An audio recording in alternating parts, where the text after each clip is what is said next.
हरियाणा की हर अपडेट के लिए बेल आइकन दबाएं और सब्सक्राइब करें STV हरियाणा न्यूज। नमस्कार, आप देख रहे हैं हरियाणा न्यूज और मैं हूं आपके साथ शुभेंदु सिंह और रुक कर रहे हैं बड़ी खबर का। विधानसभा के बजट सत्र का चौथा और बेहद अहम खास दिन। आज अविश्वास प्रस्ताव विपक्ष के द्वारा लाया जाने वाला है और कुछ ही देर में सदन की कार्यवाही एक बार फिर से आगे सुचारू रूप से बढ़ेगी। विधानसभा में अविश्वास प्रस्ताव लाया जाएगा और प्रश्नकाल के बाद अविश्वास प्रस्ताव पर बहस होनी है। वहीं विधानसभा में फिलहाल कुल 88 विधायक हैं और ऐसे में बहुमत के लिए सरकार को 45 विधायकों का साथ चाहिए। अविश्वास प्रस्ताव से पहले स्पीकर की तरफ से एक बयान भी दिया गया और विधानसभा स्पीकर के द्वारा बताया गया कि अविश्वास प्रस्ताव पर 2 घंटे चर्चा होगी और चर्चा के बाद अविश्वास प्रस्ताव पर वोटिंग होनी है। तो वोटिंग के बाद ये पूरी तरीके से साफ होगा कि कौन किसके साथ है। हाथ खड़े कराकर वोटिंग होगी और व्हिप के उल्लंघन पर विधायक की सदस्यता रद्द होगी। तो यानी कि एक्शन लिया जा सकता है अगर कोई भी राजनीतिक दल का विधायक अपनी पार्टी लाइन से अलग हट करके अगर वोट करता है, अपना विरोध करता है, तो ऐसे में उसकी सदस्यता रद्द हो सकती है। तो एक्शन लिया जा सकता है। तो ऐसे में इस व्हिप के कई मायने हैं और 3 लाइन का व्हिप, जिसके बारे में जैसे कि लगातार आप जो एक्सपर्ट्स हैं उनके जरिए हमने आप तक वो जानकारी पहुंचाई भी कि आखिर व्हिप का अर्थ क्या है और कितने तरीके के व्हिप होते हैं। तो सरकार को 45 विधायकों का साथ चाहिए और अविश्वास प्रस्ताव से पहले स्पीकर की तरफ से इस पर अपना बयान भी दिया गया और विधानसभा स्पीकर के द्वारा बताया गया कि अविश्वास प्रस्ताव पर 2 घंटे चर्चा होनी है। शुरुआत प्रश्नकाल के साथ होगी और 1 घंटे के प्रश्नकाल के बाद जो प्रश्नकाल के बाद जो है अविश्वास प्रस्ताव को लेकर के 2 घंटे चर्चा होगी और 2 घंटे की इस चर्चा के बाद सवालों का जवाब दिया जाएगा और साथ ही साथ ये देखा जाएगा कि आखिर क्या उसमें विधायकों का साथ सरकार को मिल रहा है या नहीं। और चलिए अब आपको सीधे चंडीगढ़ लिए चलते हैं, जहां पर एक बार फिर से विधानसभा की कार्यवाही आगे बढ़ चुकी है। 2021 को हुए दुखद निधन पर गहरा शोक प्रकट करता है। उनका जन्म 5 फरवरी 1940 को हुआ। वे वर्ष 1977 व 1980 में 2 बार लोकसभा के सदस्य चुने गए। उनकी शैक्षणिक एवं सामाजिक कार्यों में विशेष रुचि थी। वे एक निष्ठावान सामाजिक कार्यकर्ता थे। उनके निधन से देश एक अनुभवी सांसद की सेवाओं से वंचित हो गया है। ये सदन दिवंगत के शोक संतप्त परिवार के सदस्यों के प्रति अपनी हार्दिक संवेदना प्रकट करता है। शोक प्रस्ताव 2। ये सदन हवलदार वेदपाल, गांव छुरानी, जिला झज्जर के 6 मार्च 2021 को हुए दुखद एवं असामयिक निधन पर गहरा शोक प्रकट करता है। ये सदन दिवंगत के शोक संतप्त परिवार के सदस्यों के प्रति अपनी हार्दिक संवेदना प्रकट करता है। माननीय मुख्यमंत्री जी ने जो शोक प्रस्ताव सदन में लेकर आए हैं, मैं भी अपने आप को उनकी भावनाओं के साथ जोड़ता हूं। जी उसी शोक प्रस्ताव के साथ। ठीक है, मैंने तो देखा किसी ने हाथ उठाया नहीं। आपने वो नहीं है और हम भी अपनी तरफ से। ठीक, मैं भी और पूरा सदन उनकी भावनाओं के साथ जोड़ता हूं और अपनी तरफ से शोक व्यक्त करता हूं। मैं इस सदन की भावनाओं को शोक संतप्त परिवारों के पास पहुंचा दूंगा। अब मैं सभी माननीय सदस्यों से विनती करूंगा, दिवंगत आत्माओं की शांति के लिए खड़े होकर 2 मिनट का मौन धारण करें।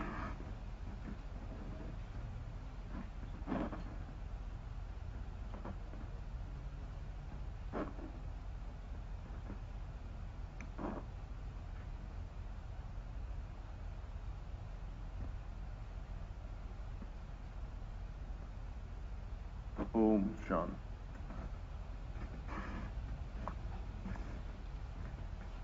माननीय सदस्यगण, अब प्रश्नकाल शुरू होता है। श्रीमती सीमा त्रिखा जी। 786। Sir, answer let on the floor of the house.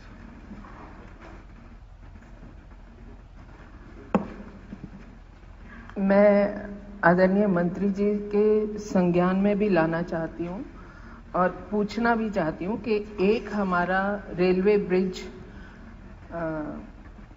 Lakkarpur के लिए प्रपोज्ड है और एक जो है गुरुकुल के लिए, उन दोनों की स्थिति के बारे में बता करके और जल्द शुरू करवाने के लिए।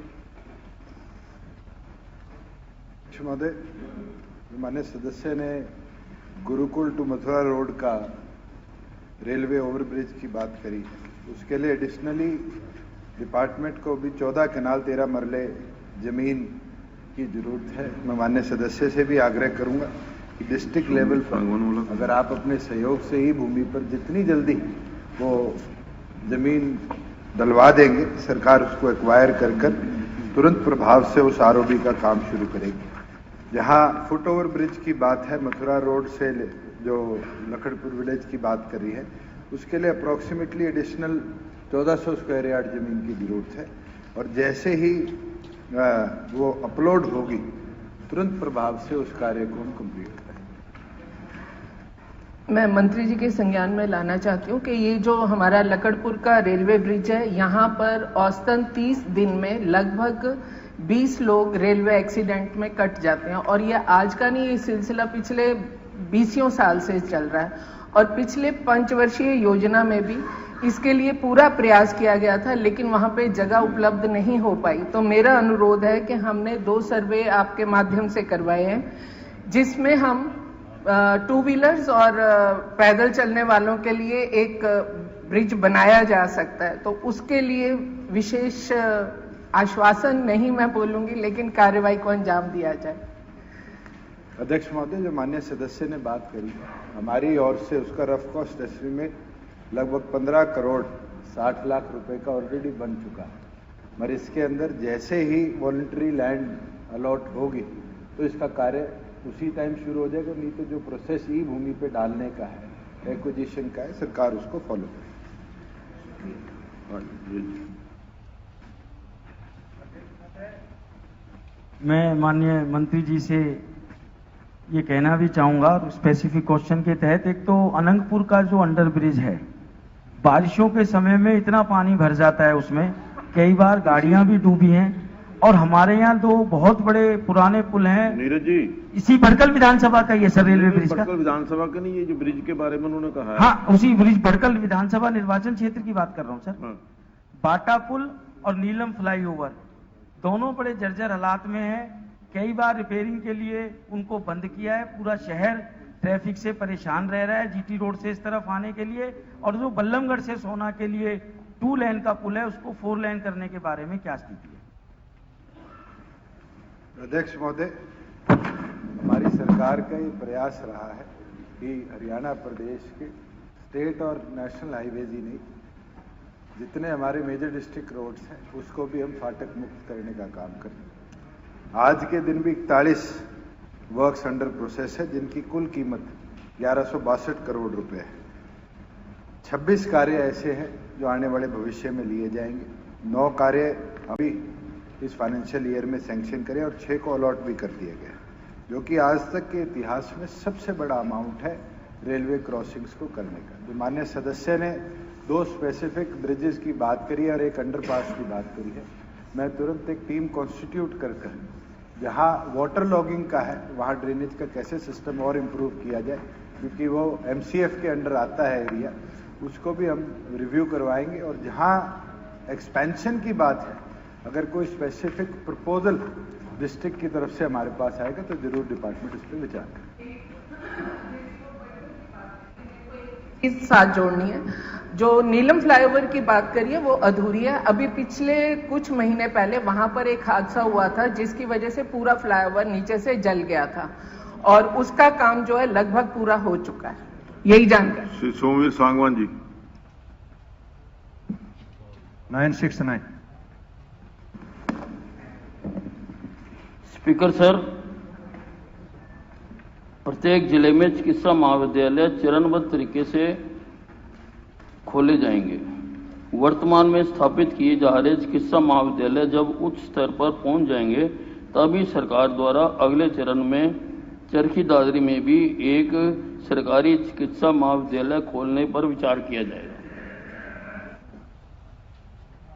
स्पीकर सर, मैं आपके माध्यम से मंत्री जी को कहना चाहता हूं कि औरों में जो व्यवस्था बढ़िया हो जाएगी उसके बाद दादरी की आएगी। जिले लेवल का हॉस्पिटल है, वहां किसी प्रकार की कोई सुविधा नहीं है। पिछली सरकार के दौरान भी हमने 350 एकड़ फ्री ऑफ कॉस्ट जमीन दे रखी है। हर तरह से कोऑपरेट करने के लिए हम कोशिश कर रहे हैं, मदद करने के लिए तैयार है। तो जो वहाँ किसी प्रकार की सुविधा नहीं है, तो और जिलों में जब सुविधा दे रखे, जो सरकार की पॉलिसी है घोषणा कर रखे, तो दादरी को भी मेडिकल कॉलेज की सुविधा तुरंत प्रभाव से प्रदान की जाए।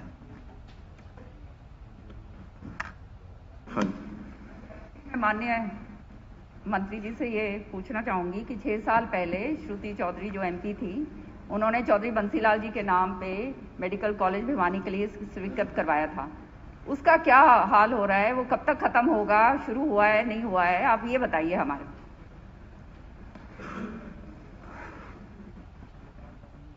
उसका बहन जी, हमने भिवानी वाले का काम दे दिया हुआ है। Messrs bridge and roof company India limited को दे दिया गया है और वो काम कर रहे हैं उसके ऊपर। बलबीर सिंह जी, हो गया जी? हो, हाँ जी, बलबीर सिंह जी। 769। एक बड़ी और अहम खबर, ट्विटर पर दुष्यंत चौटाला शर्म करो ट्रेंड हो रहा है। तो ट्विटर पर अब ये जो ट्रेंड कर रहा है, अविश्वास प्रस्ताव को वोटिंग से पहले अब ये ट्रेंड चल रहा है और लोगों ने ट्विटर पर दुष्यंत चौटाला को इस दौरान घेरा है। तो ये आप तस्वीरें भी देख रहे हैं ट्विटर पर, जिस तरीके से आप जो ट्रेंड कर रहा है, दुष्यंत चौटाला शर्म करो, ये ट्विटर पर इस वक्त उप मुख्यमंत्री के लिए आप जो हैशटैग है वो ट्रेंड कर रहा है। अविश्वास प्रस्ताव को लेकर वोटिंग से पहले ये जो लाइन है ये ट्रेंड कर रही है और लोगों ने ट्विटर पर दुष्यंत चौटाला को घेरा है। और लगातार इसको लेकर के जो संकट की स्थिति है वो जननायक जनता पार्टी के लिए ज्यादा है। ये बार बार इसलिए कहा जा रहा है क्योंकि आप समर्थन में अगर सरकार के सहयोगी दल जो कि किसान हितैषी अपने आप को बोलते हैं, और शुरुआत में जो सीटें मिली ये ग्रामीण इलाकों की वो सीटें हैं जहां से जननायक जनता पार्टी के विधायक चुनकर के आए हैं, तो ऐसे में ये माना जा रहा है कि राजनीतिक तौर पर एक बड़ी क्षति यहां पर जननायक जनता पार्टी और उनके नेताओं के लिए देखने को मिल रही है। राजा हमारे संवाददाता हमारे साथ जुड़ चुके हैं। राजा, दुष्यंत चौटाला शर्म करो ये लगातार हैशटैग ट्रेंड कर रहा है और अविश्वास प्रस्ताव को लेकर के ये आप वोटिंग से पहले ये ट्रेंड कर रहा है। वाकई में जिस तरीके से बात करें, 24 घंटे हो चुके हैं कहीं ना कहीं इसको लेकर पूरे देश की निगाहें जो किसान आंदोलन को लेकर जो अविश्वास प्रस्ताव आज विधानसभा में, हरियाणा विधानसभा में पेश किया जाएगा, तो तमाम जो किसान हैं देश के, उनकी निगाहें कहीं ना कहीं हैं कि आखिरकार कौन सा विधायक उनके समर्थन में वोट करता है। ये बड़ी बात कहीं ना कहीं निकल कर सामने आ रही है। मैं आपको बता दूं कि सुबह दूसरी ओर भिखारियों शर्म करो 40,000 से ज्यादा लोग कहीं ना कहीं इसको ट्रेंड कर चुके हैं, यानी कि फॉलो कर चुके हैं। वहीं नीचे जो है दूसरी कड़ी में दुष्यंत चौटाला शर्म करो ये भी कहीं ना कहीं ट्रेंड हो रहा है। यानी कि पहले जिस तरीके से हरियाणा की हलचल की बात करें तो जेजेपी के विधायक शुरू से ही लगातार ये कहते आए हैं कि हम किसानों के साथ हैं, हम समर्थन कहीं ना कहीं ऑफ द रिकॉर्ड वापस लेने को भी तैयार है। पर देखने वाली बात होगी क्योंकि आज अग्नि परीक्षा है, कौन सा विधायक किसानों के साथ है और कौन सा विधायक किसानों के साथ नहीं है, ये क्लियर हो जाएगा। हालांकि 2 घंटे का समय अभी बाकी है, 2 घंटे के बाद ही कहीं ना कहीं क्लियर हो पाएगा। वोटिंग जो है 2 घंटे बाद होगी। पर जिस तरीके से दुष्यंत चौटाला की यहाँ पर किरकिरी और उनकी पार्टी के विधायकों की यहाँ पर किरकिरी होती हुई नजर आ रही है, ये एक वाकई में चिंता का विषय है। जी चलिए, बहुत शुक्रिया राजा इस पर जानकारी देने के लिए। तो ट्विटर पर दुष्यंत चौटाला शर्म करो ये ट्रेंड कर रहा है। इस हैशटैग के साथ ये जो लाइन है ये ट्रेंड कर रही है। अविश्वास प्रस्ताव पर वोटिंग से पहले ही ये बहुत तेजी के साथ ट्रेंड हो रहा है और इसके बारे में जैसा कि जानकारी हमारे संवाददाता राजा ने दी, बताया कि अभी तक कितने जो इसको लेकर के ट्वीट किया जा चुके हैं और अब ट्विटर पर ये पूरी तरीके से जो सहयोगी दल है सरकार का हरियाणा में उसके ऊपर दबाव और ये जिस तरीके से ट्रेंड हो रहा है क्योंकि किसान न सिर्फ जो जननायक जनता पार्टी के विधायक हैं उनके घरों का घेराव कर रहे हैं बल्कि अब सोशल मीडिया के जरिए भी सरकार पर दबाव बन रहा है।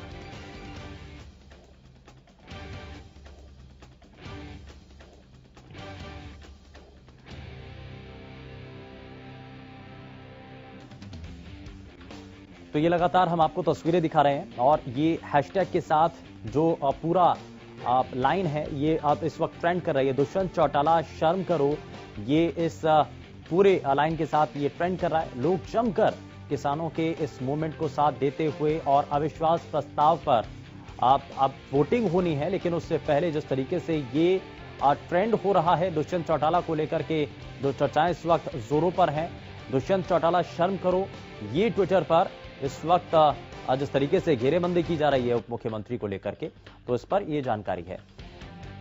और इस बीच एक और बड़ी खबर चंडीगढ़ से, जहां बीजेपी जेजेपी को एक्सपोज करने के लिए अविश्वास प्रस्ताव लाए।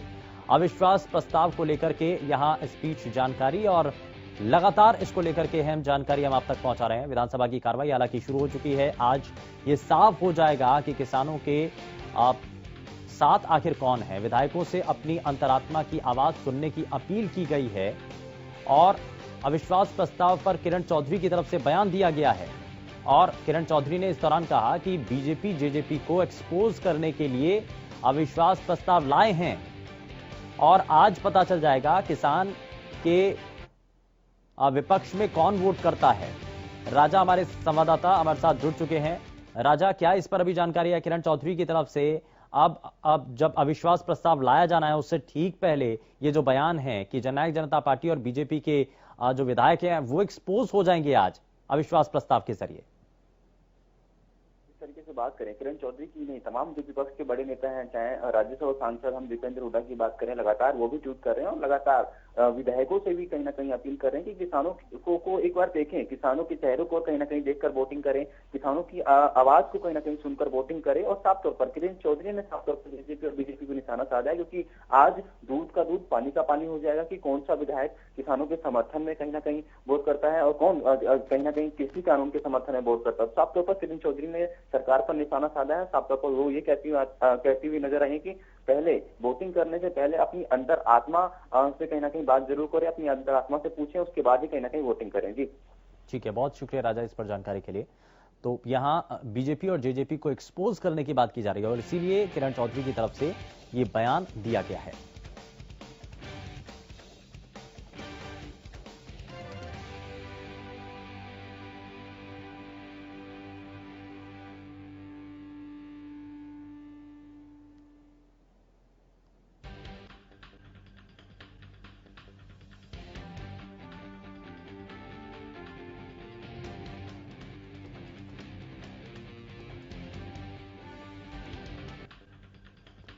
तो इस बीच एक और बड़ी खबर, अविश्वास प्रस्ताव पर सरकार के खिलाफ अविश्वास प्रस्ताव गिरेगा, ये मुख्यमंत्री मनोहर लाल की तरफ से इस दौरान कहा गया है। और अविश्वास प्रस्ताव से पहले डिप्टी सीएम दुष्यंत चौटाला का दावा और गठबंधन सरकार अगले 4 साल पूरा करेगी। गठबंधन की सरकार पूरी तरीके से आगे चलेगी और मजबूती के साथ आगे बढ़ेगी।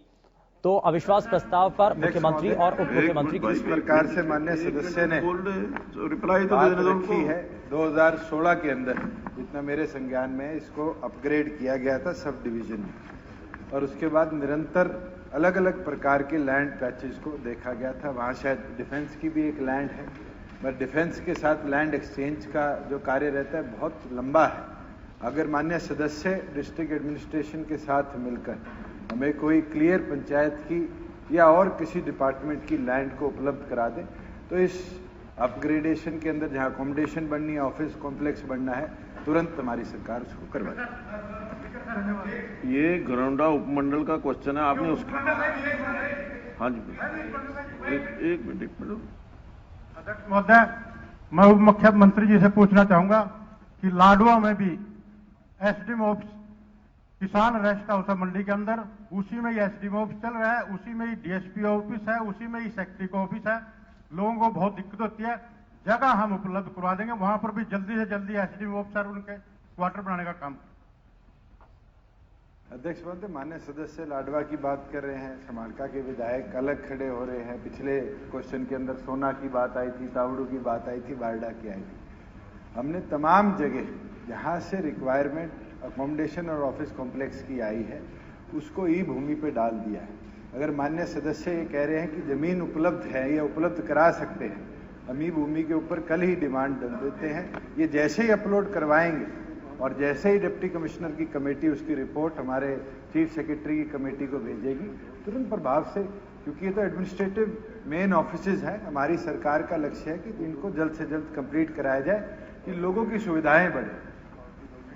श्री सत्य प्रकाश जरावता जी, हो गया ये भाई, हो गया सर 745 2 से ज्यादा। हाँ जी, अब ये सारे स्टेट की डिमांड्स थोड़ी इसके ऊपर हो जाएंगी। नहीं, सत्य प्रकाश, वो लिख करके भेजो, अपना क्वेश्चन भेजो ना, अपना क्वेश्चन भेजो, लिख करके भेजो, लिख के। अध्यक्ष महोदय, माननीय सदस्य ने जो सवाल पूछा है उसका कै और ख भाग का उत्तर नहीं श्रीमान जी। माननीय स्पीकर महोदय, मैं आपके माध्यम से माननीय मंत्री जी से अनुरोध करना चाहूंगा कि 73 गांव और 14 ढाणियां ऐसी हैं जहां पीने का पानी बिल्कुल खराब है जमीन के अंदर। अगर एनसीआर चैनल से लकड़पुर और केएमपी के साथ साथ पीने का पानी लाकर, और इसके लिए हम कासण गांव में 50 एकड़ जमीन सरकार के पास प्रस्ताव भी भेज चुके हैं। मेरा अनुरोध है कि इन 73 गांवों के लिए जल जीवन मिशन में हमने हर घर में ठूटी लगानी है। अगर ठूटी लगानी है तो पानी तो वहां चाहिए, जमीन में पानी नहीं है, तो पहले पानी की व्यवस्था हो जाए, उसके बाद ही हम ठूटी लगाएं तो बेहतर होगा। मेरा अनुरोध आपसे। माननीय अध्यक्ष जी, जो माननीय सदस्य ने कहा कि पानी की कमी है, तो टोटल 123 गांव हैं, इनके 28 ढाणियां हैं। तो इनमें जो ढाणियां हैं 98 ढाणी और 98 गांव और 23 ढाणियां, इनमें 40 से 50 लीटर प्रति व्यक्ति प्रतिदिन का वाटर सप्लाई है। और जो 25 गांव और 5 ढाणियां, उनमें 55 लीटर से अधिक केएलपीडी से पानी दिया जा रहा है। और इसके अलावा जो इन्होंने मांग की है कि भाई जो एनसीआर चैनल से पानी मिल जाए, तो उसके लिए 2.24 क्यूसिक नहरी पानी की स्वीकृति विभाग से मिल गई है और जल्दी उस पर काम शुरू हो रहा है। और उससे 6155.50 लाख रुपए से इस पर काम शुरू किया जा चुका, मतलब कार्य सैंक्शन हो चुका है। और इसी तरह इनकी जो इसमें 23.50 किलोमीटर पाइपलाइन बिछेगी, इससे 33 गांवों को इसका फायदा मिलेगा। और जो ये कह रहे हैं कि भविष्य में पानी की कमी है, तो उसके तहत विभाग ने वाटर इरिगेशन और वाटर रिसोर्सेज डिपार्टमेंट से 37.50 क्यूसिक नहरी पानी की मांग की हुई है। और ये प्रस्ताव इरिगेशन और वाटर डिपार्टमेंट के पास विचाराधीन है। जब ये नहर अभी एग्जिस्टेंस में नहीं है, मेवात नहर, और जब ये मेवात कनाल जब बन जाएगी, तो उसके बाद ये आपका ये पानी जब पब्लिक हेल्थ को मिल जाएगा, तो आपका उससे जोड़ दिया जाएगा और पानी की पूर्ति की जाएगी। बहुत बहुत धन्यवाद। श्री अमित शाह जी, भाई पूरे प्रदेश का नहीं है, अपना लिख करके भेजो, क्वेश्चन जो भी है लिख के भेजो आप। Question number 1033। भाई सारे कैनाल का फिर तो वो मेवात का पूछेंगे, दूसरा कोई और है ना, आपको बता दिया। अमित शाह जी। सर 1033। श्रीमान जी, 2014 में नई सरकार के गठन के बाद से सिरसा जिले में सरकार द्वारा 4 नए खरीफ चैनलों की घोषणा की गई है। उपरोक्त चारों में से किसी का निर्माण नहीं किया गया है। हालांकि 2 चैनलों क्रम से रत्ताखेड़ा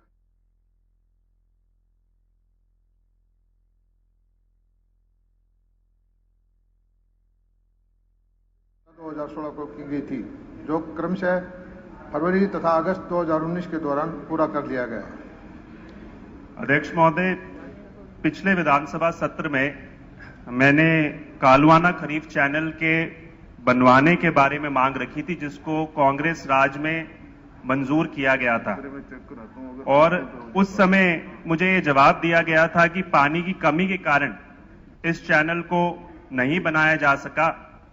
उस समय मैंने एक प्रश्न भी उठाया था कि ये पानी की कमी थी या राजनीतिक विल की कमी थी, और ये बात मैंने अभी तुरंत हट जाने वाला है। विधानसभा मेरे बात में जाते ही आप लोग को ध्यान लगाया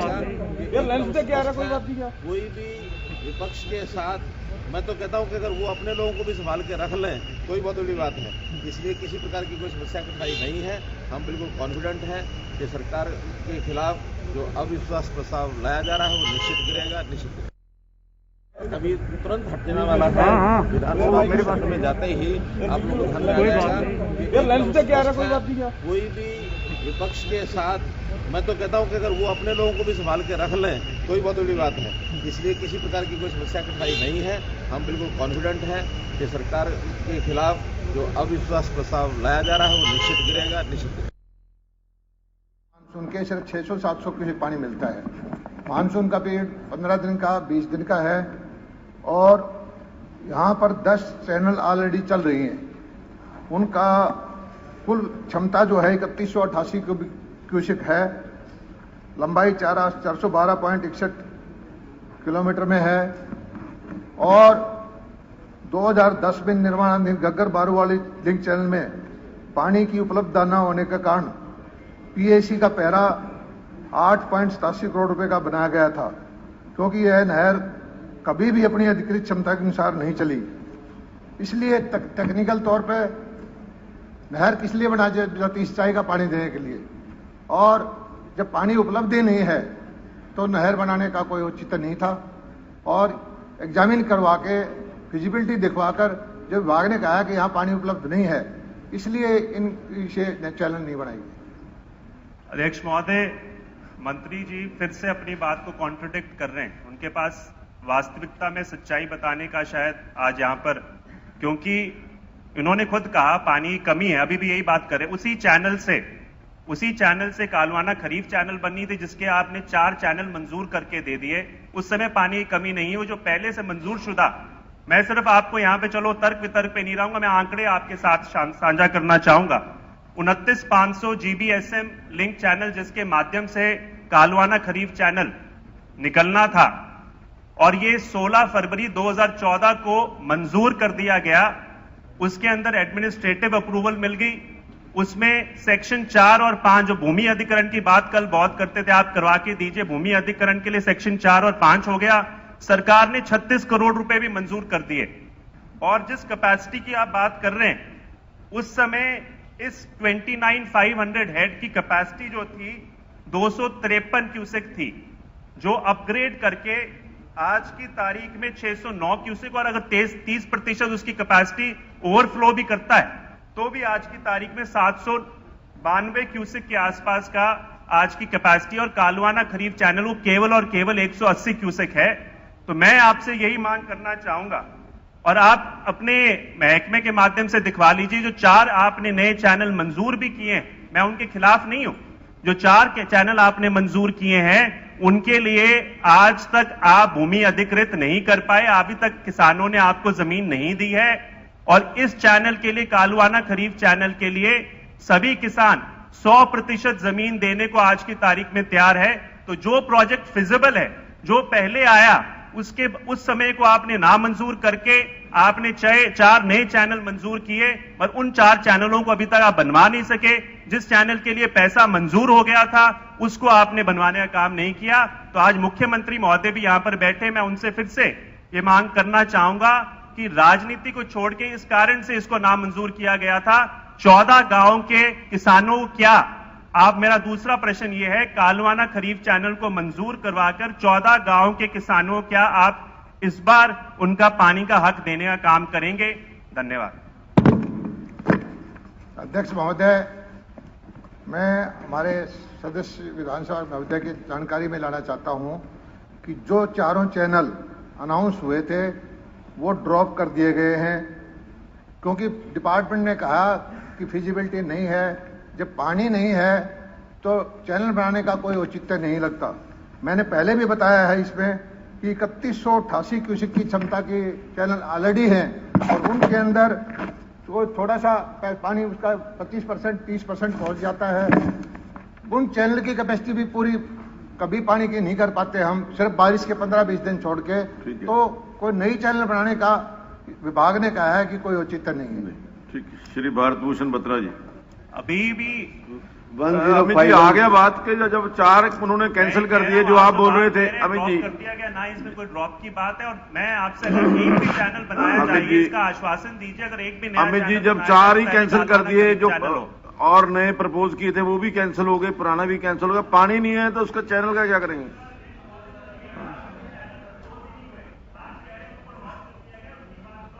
भारत भूषण बत्रा जी। Speaker sir 1051। अध्यक्ष महोदय, जवाब सदन के पटल पर है। स्पीकर सर, क्या ये सरकार अनऑथराइज कॉलोनियों को रोक पाएगी या असमर्थ है? उसके साथ ही आपने अपने जवाब में दिया कि 6223 held it in violation of the section 7A की कितनी एफआईआर दर्ज की गई और साथ में कितने अधिकारियों के खिलाफ एफआईआर दर्ज की गई? अध्यक्ष महोदय, हमारी सरकार गंभीर है कि किसी तरह की भी इलीगल कॉलोनाइजेशन इस प्रदेश में ना हो, और उसके लिए पिछले अक्टूबर से लेकर अब तक रेवेन्यू सिस्टम को रिवैम्प किया गया है।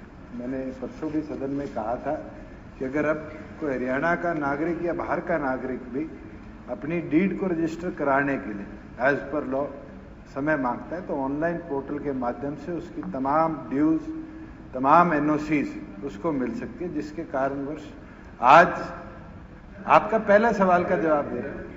मैं आ रहा हूं उस पर। आपने 2 सवाल पूछे थे, अभी तो पहले का जवाब दे रहा हूं। सरकार उसके लिए गंभीर है।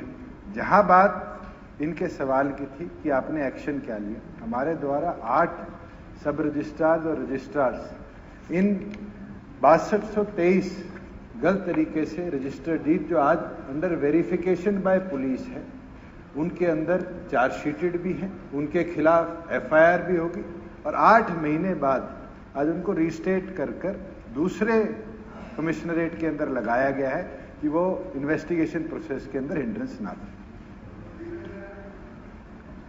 Haryana urban development regulation act section 10(2) के अंदर आपने कितनी अनऑथराइज कॉलोनी के खिलाफ एक्शन लिया? मुख्यमंत्री जी बैठे हैं। क्या कोई व्यक्ति अगर अनऑथराइज कॉलोनी की कंप्लेन करते हैं तो आप हाउस में अश्योर करते हैं कि हम उनके खिलाफ जरूर एक्शन लेंगे? अध्यक्ष महोदय, क्योंकि ये क्वेश्चन इनने जो पूछा है रेवेन्यू विभाग से संबंधित नहीं है, टाउन प्लानिंग से है, मगर मैं एक लाइन में इनका जवाब दे सकता हूं कि हमारी सरकार पूरी तौर पर गंभीर है। किसी तरह की भी कंप्लेंट अगर आती है तो हम गंभीरता के साथ उसके खिलाफ एक्शन लेते हैं, और इसी कारणवश हमने आज तक प्रदेश के अंदर 2127 एफआईआर इस तरह की लीगल कॉलोनाइजेशन के विरुद्ध करी है।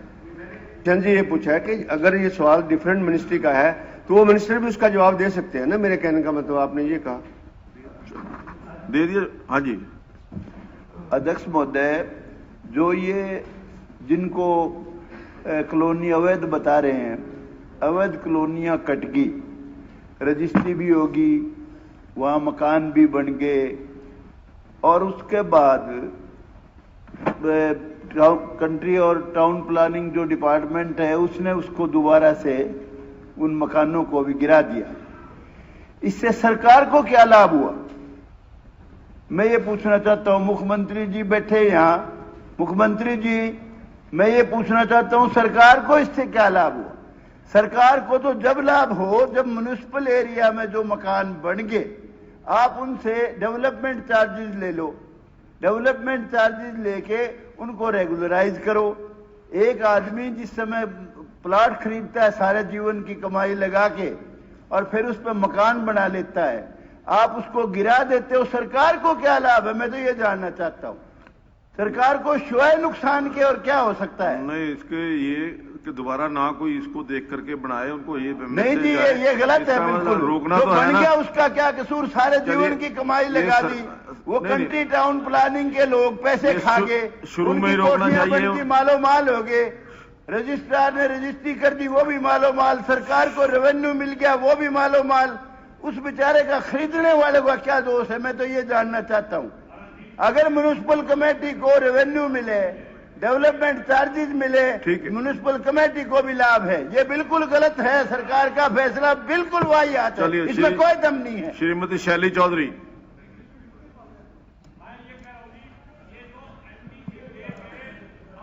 हेलो, अध्यक्ष जी AA2।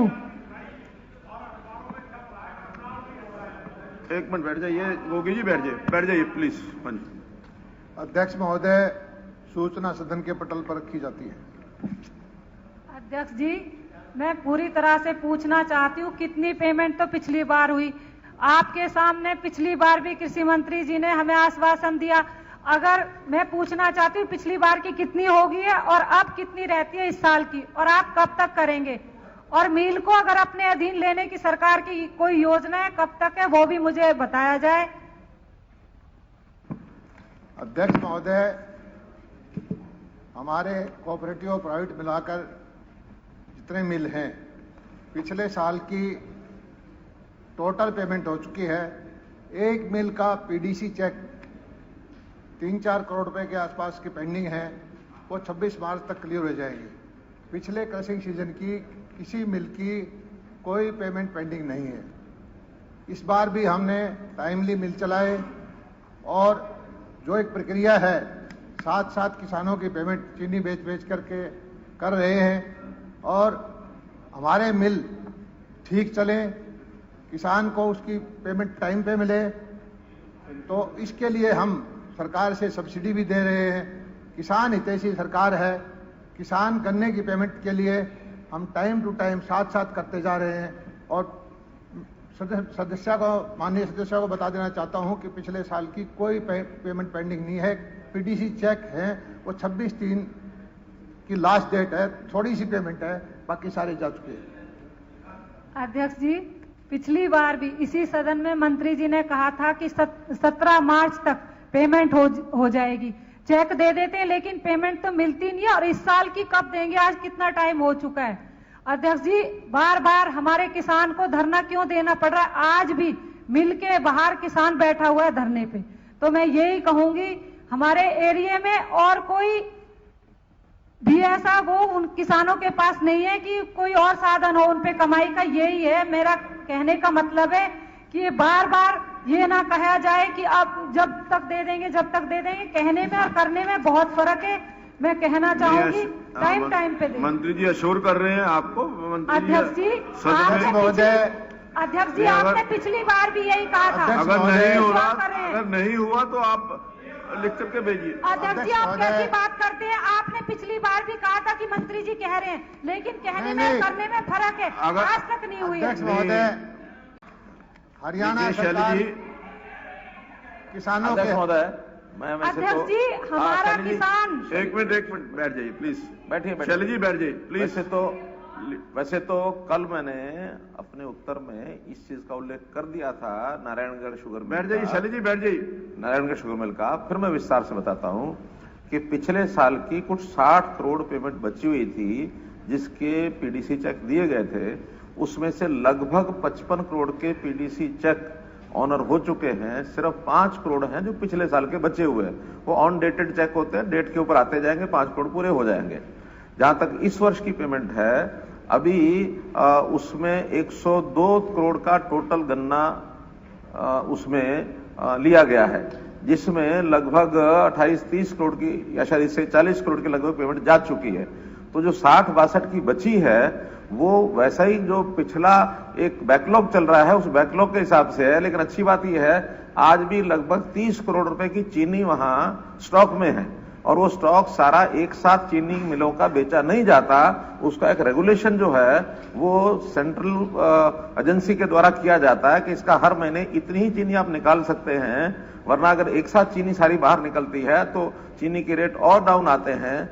चीनी बनती तो 7-8 महीने हैं, सप्लाई वो पूरे 12 महीने करनी होती है, इसलिए उसका स्टेजेस में उसको चीनी को बेचा जा सकता है। फिर भी हम प्रबंध कर रहे हैं स्पेशल परमिशन से कि जो स्टॉक वहां का है, यदि वो सारा बेचने की अनुमति मिल जाए तो ये जो आज 60 या 65 करोड़ रुपया इस वर्ष का बचा हुआ है, इसमें से भी 25-30 करोड़ दिया जा सकता है। कोई भी कारण ऐसा होगा तो जो पिछले साल का बैकलॉग 60 करोड़ रुपया था, इस बार अगर बैकलॉग बचेगा तो उससे 10-15 करोड़ रुपया कम बचेगा। एक साल में इसको ठीक करना है। नारायणगढ़ शुगर मिल बंद होने के कगार पर आ गई थी, लेकिन सरकारी हस्तक्षेप से उसको हमने लाइन पर ले आए। हो गया रिप्लाई हो। 1 मिनट अध्यक्ष जी, 1 मिनट। मैं सरकार से निवेदन करना चाहूंगी कि सरकार को अपने अधीन लेना चाहिए। आजकल तो वहाँ बिजली भी बना रहे हैं मिल, तो बिजली सरकार ही खरीद रही है, तो क्यों ना सरकार जिम्मेदारी ले कि किसानों की पेमेंट की जाए। मैं यही कहना चाहूंगी, सरकार को इस मिल को अपने अधीन लेना चाहिए। धन्यवाद। श्री शीशपाल जी, शीशपाल सिंह जी। 909 में समस्या है। 909 14 मिल में से एक मिल में समस्या है, बाकी जगह कोई चेक पोस्ट डेटेड नहीं जाते। एक चेक वो जो मिल है उसको भी हमने उपायुक्त हो गया किरण जी, आप एक लगा रखा है। किरण जी अब प्लीज आप चिंता ना करो, टेंशन ना लो ज्यादा।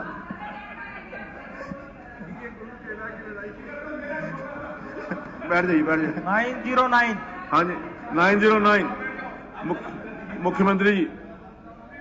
मुख्यमंत्री जी उनका क्वेश्चन है शीशपाल सिंह जी का। शीशपाल जी का क्वेश्चन है, कौन रिप्लाई कर रहा है? 10 नंबर जी 909।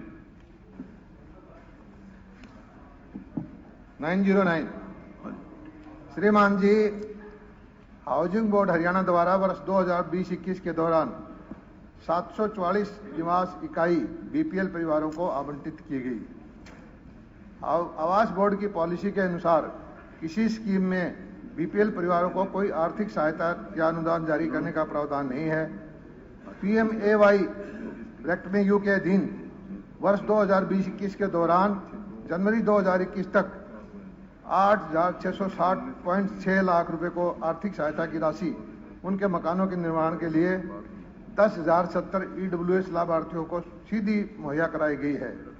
पीएमएवाई-जी के अधीन 1197.66 लाख रुपए की राशि वर्ष 2020-21 के दौरान 21,502 के लक्ष्य में से सीधे उनके मकानों के निर्माण के लिए 1197 लाभार्थियों को जारी की गई है। अध्यक्ष जी, पहला तो इसमें जो मेरा क्वेश्चन था यह था कि बीपीएल कार्ड अब बनाए जा रहे हैं कि नहीं, कितने बने हैं इस साल, वह इसमें से कट हो गया। दूसरा जिस प्रकार से इन्होंने दिखाया है कि 2020-21 में 21,502 मकान बनाने थे, उसमें से सिर्फ 1197 यानी 10% भी नहीं है, उस आंकड़े को नहीं छू पाए। तो मैं माननीय मुख्यमंत्री जी से बीपीएल कार्डों की स्थिति के बारे में मैं उनसे जानना चाहूंगा कि अभी बनाए जा रहे हैं कि नहीं, क्योंकि ऑनलाइन तो हो रहे हैं और वो बेचारे लोग धक्के खा रहे हैं कि हमारा बीपीएल कार्ड कब बनेगा, वो भी नहीं बन रहे। और दूसरा जो ये मकान है, मकानों की स्थिति बहुत दयनीय है। 1197 का मतलब है, गांवों की स्थिति भी देखें तो हर 5 गांव पर एक मकान इस साल आया है। तो किस तरीके से हर घर को छत मिल पाएगी, ये मुख्यमंत्री जी जरा हमें बता दें। अध्यक्ष महोदय, माननीय सदस्य जी का प्रश्न क्या है, प्रश्न को आप ध्यान से देखिए। क्या माननीय मुख्यमंत्री महोदय उन परिवारों की संख्या के साथ साथ राज्य में वर्ष 2020-21 के दौरान बीपीएल परिवारों को आवंटित मकानों की संख्या बताने की कृपा करेंगे, जिसकी राशि जारी की गई है? जिसकी राशि जारी की गई इसमें हमने बता दिए। बीपीएल कार्ड के बारे में आपने नहीं पूछा, आपने मकानों के बारे में पूछा। मकानों के बारे में आपने पूछा है। अध्यक्ष जी, मैं आपको कॉपी उपलब्ध करा दूंगा जो क्वेश्चन मैंने डाला है। मैं आपको मेरे पास ऐसा है कि क्वेश्चन के अंदर आप दोबारा से लिख के दे दीजिए, लिखित में जवाब दे देंगे आप। दोबारा भेज दीजिए। श्री विनोद भियाना जी 1038। Answer on table sir. Speaker sir, माननीय मंत्री जी ने कहा है कि हांसी में कोई खेल स्टेडियम नहीं है और ना ही कोई बनाने का विचार है। अध्यक्ष महोदय, मैं माननीय मंत्री जी से ये कहते हुए हर्ष हो रहा है मुझे कि हांसी शहर ने और हांसी के देहात ने राष्ट्रीय और अंतर्राष्ट्रीय स्तर पर देश को खिलाड़ी दिए हैं। मुझे यह कहते हुए भी हर्ष हो रहा है कि हांसी के खिलाड़ियों ने जहां ओलंपिक, एशियाड, कॉमनवेल्थ स्तर के अंतर्राष्ट्रीय गेम में भाग लिया, न केवल भाग लिया बल्कि देश के लिए पदक भी जीत करके आए। और आज उस हांसी में इन खिलाड़ियों के लिए प्रैक्टिस करने के लिए भी कोई खेल स्टेडियम नहीं है। मेरा आपके माध्यम से निवेदन है मंत्री जी से कि कृपया इन खिलाड़ियों को सहूलियत के लिए कोई अच्छा खेल स्टेडियम, मल्टी गेम्स खेल स्टेडियम कोई बनाया जाए ताकि खिलाड़ियों को सुविधा मिल सके। अध्यक्ष महोदय, हिसार डिस्ट्रिक्ट में लगभग अगर हम देखें तो 12 खेल परिसर हैं और 13 नर्सरियां हैं इसमें। और जहां पर हमारे विधायक जी स्टेडियम मांग रहे हैं, मैं तो सदन में सबके सामने कहूंगा कि हमें स्टेडियम की तरफ ना देखकर हमें मैदान, फील्ड की तरफ देखना चाहिए, क्योंकि स्टेडियम वहां बनाए जाते हैं जहां पर गेम्स करवाई जाती हैं, टूर्नामेंट्स करवाए जाते हैं। तो मुझे धन्यवाद करता हूं मैं माननीय मुख्यमंत्री जी का। 1966 से लेके आज तक हरियाणा ने कोई भी गेम्स, मैं दोबारा वर्ड यूज कर रहा हूं, गेम्स होस्ट नहीं की थी। हमें मौका मिला है खेलो इंडिया होस्ट करने का, ये पहली बार हुआ है। और मैं इनसे जरूर कहता हूं कि आपका जो डिमांड है उसके अंदर हम मैदान आपको दे सकते हैं। अगर आप हमें कोई ऐसी जमीन दे दें जिसके ऊपर आपका रेसलिंग, बॉक्सिंग और कबड्डी आपकी फेमस गेम है, वहां पर उसके अंदर हम आपको प्रोवाइड करवा सकते हैं। क्योंकि स्टेडियम की जगह मैदान, मैं पहले भी सदन में कहा था, स्टेडियम की जगह मैदान हम आपको तैयार करके दे सकते हैं और इसमें खिलाड़ियों का फायदा होगा, क्योंकि स्टेडियम बनाने में जो खर्चा आता है वो खर्चा हम खिलाड़ियों को देंगे। अध्यक्ष महोदय, हाँ जी, पहले उनको बोलना दीजिए। मैं उनका क्वेश्चन है वो तो। मुझे वहां स्टेडियम से कुछ लेना देना नहीं है। मुझे वहां खिलाड़ियों को प्रैक्टिस के लिए, मेरे पास वहां कोई मैदान भी नहीं है। मैं मंत्री जी से निवेदन करूंगा कि कोई अच्छा मैदान जगह देना हमारी जिम्मेवारी है और वो अच्छा मैदान डेवलप करके दें ताकि हमारे खिलाड़ियों को तो अश्योर कर दिया। धन्यवाद जी। श्री दुराराम जी। 932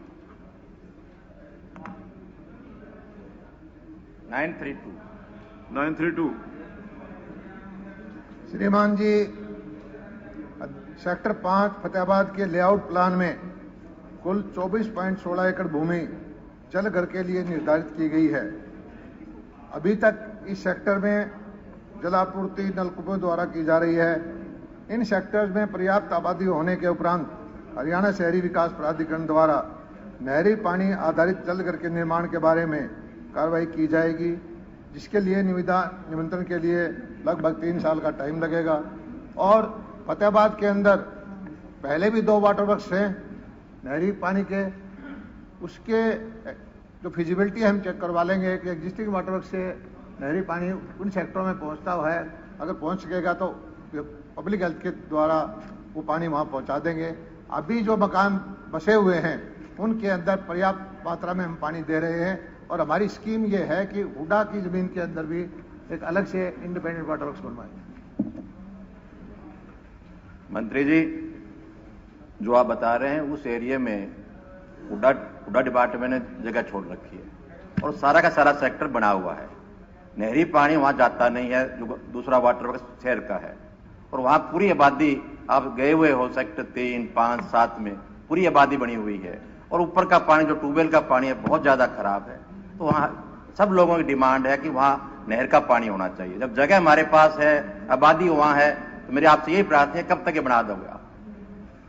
अध्यक्ष महोदय, जिस सेक्टर की चर्चा हमारे माननीय सदस्य कर रहे हैं उसमें 1542 प्लॉट हैं, लगभग 560 मकानों का निर्माण हुआ है, 497 मकानों के अंदर रिहाइश हुई है।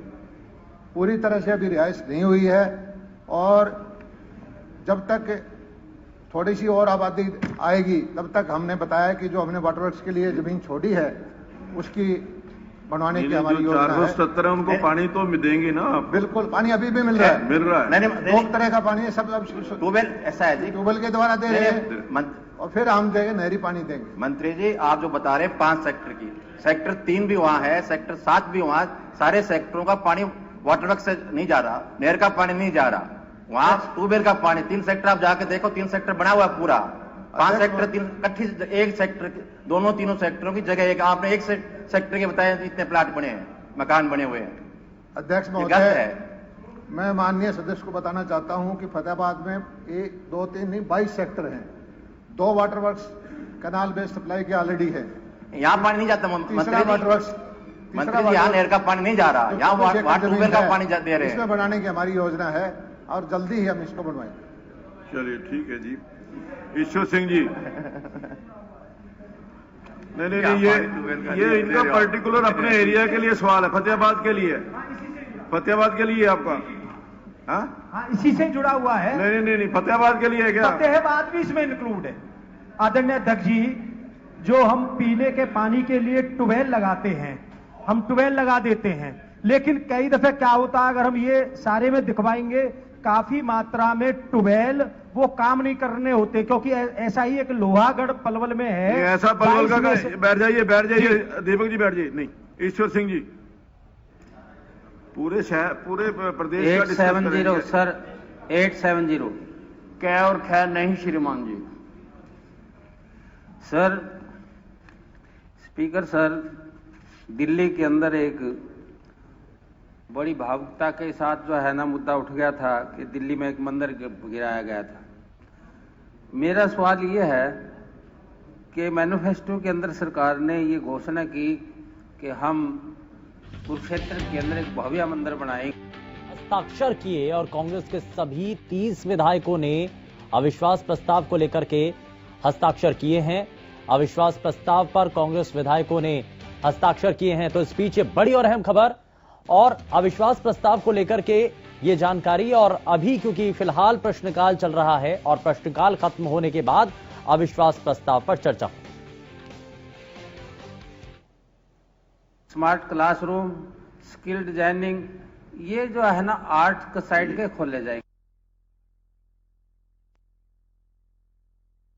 तो कांग्रेस के सभी 30 विधायकों ने इस पर अपने हस्ताक्षर किए हैं और कांग्रेस पार्टी के विधायकों के द्वारा अविश्वास प्रस्ताव पर हस्ताक्षर किए गए हैं। यानी कि अब जो प्रश्नकाल चल रहा है, इस प्रश्नकाल के बाद अविश्वास प्रस्ताव को लेकर के इस पर चर्चा होगी और इसके लिए विधानसभा स्पीकर के द्वारा 2 घंटे का समय निर्धारित किया जा चुका है और 2 घंटे इस प्रश्नकाल पर चर्चा होने के बाद वोटिंग होगी, जिसके बाद तय होगा कि क्या वाकई में असल मायने में जो अविश्वास विपक्ष के द्वारा सरकार पर कहा जा रहा है, क्या वाकई में अविश्वास है या सरकार का जो अलग अलग विधायक हैं, उनके सहयोगी दल हैं, क्या उनका भरोसा आज भी सरकार पर बना हुआ है।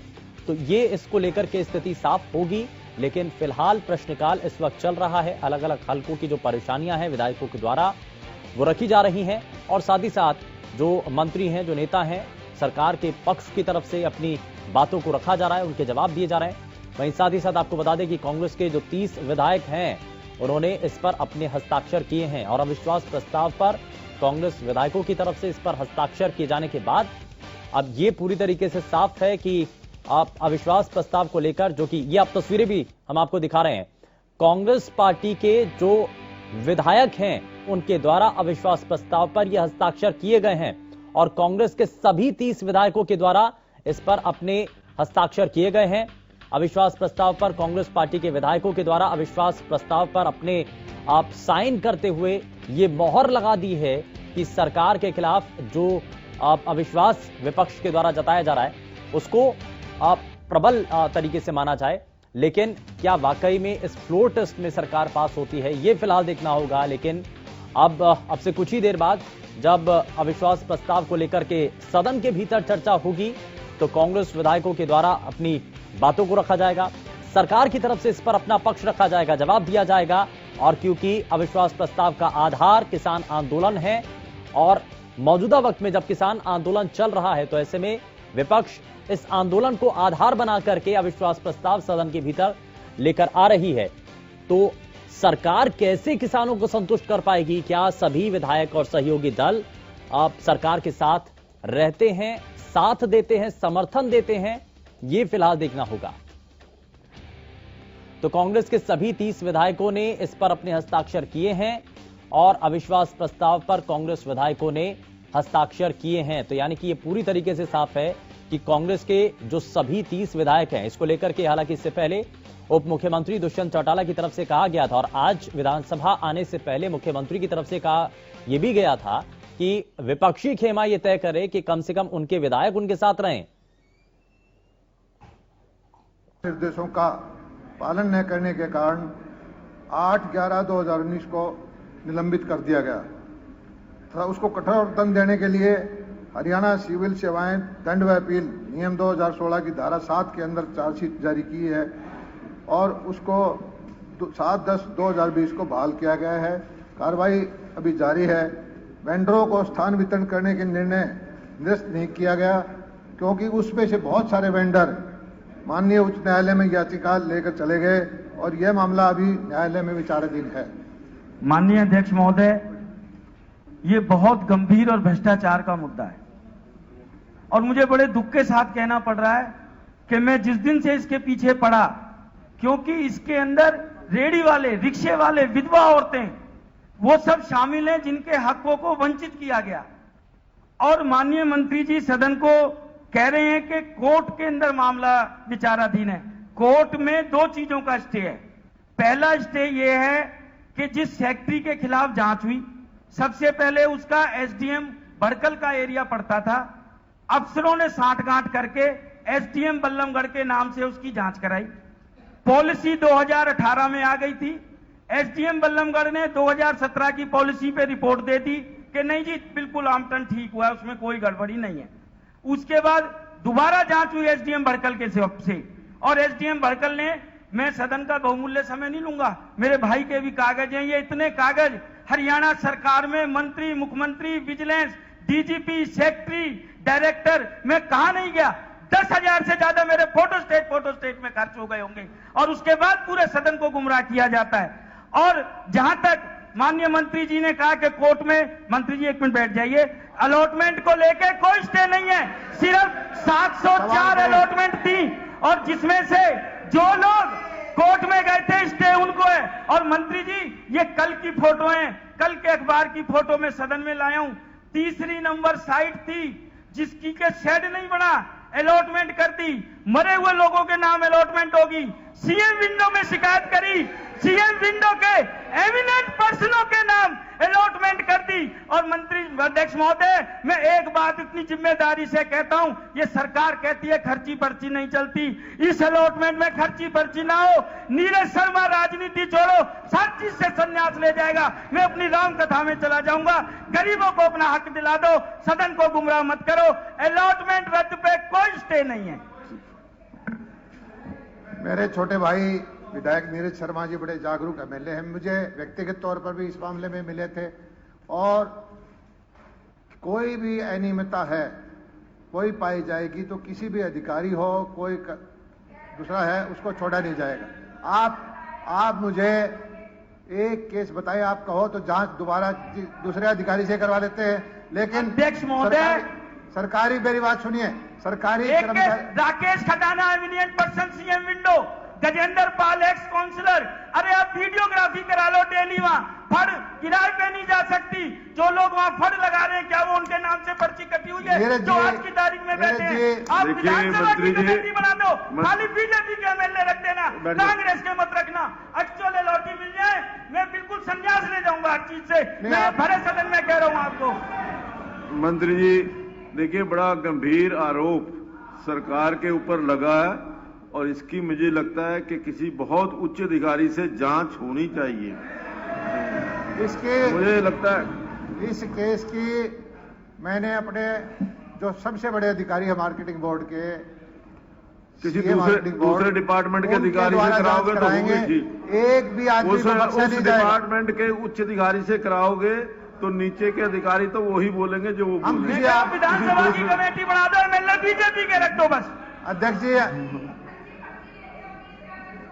अध्यक्ष जी, जिस भी अधिकारी से, जो आईएएस ऑफिसर से हम जांच करा देंगे, एक भी कसूरवार को छोड़ा नहीं जाएगा। चलिए, और जो गलत अध्यक्ष महोदय, आखिरी बात कह रहा हूं, मंत्री जी, अलॉटमेंट शाम 4 बजे चालू हुआ, 704 अलॉटमेंट से 7 बजे खत्म हो गया। मुझे बता दो 180 मिनट में 704 अलॉटमेंट कैसे हो सकते हैं? सिर्फ वीडियोग्राफी सदन को दिखा देना, अलॉटमेंट की दूध का दूध, पानी का पानी हो जाएगा। हमारे विधायक को भी जांच में सहयोग के लिए आमंत्रित करेंगे, जो भी सबूत इनके पास है वो दे और हम कार्रवाई इसकी उच्च स्तरीय जांच आप करवाइए। धन्यवाद। श्री इंदुराज नरवाल जी।